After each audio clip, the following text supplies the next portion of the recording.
Sarah went to the park with her mom.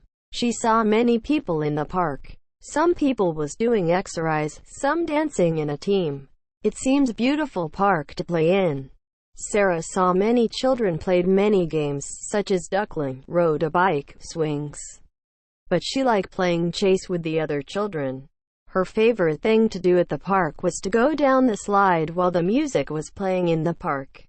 She told her mom that she was very happy, and she wanted to come to play those games again at the weekend.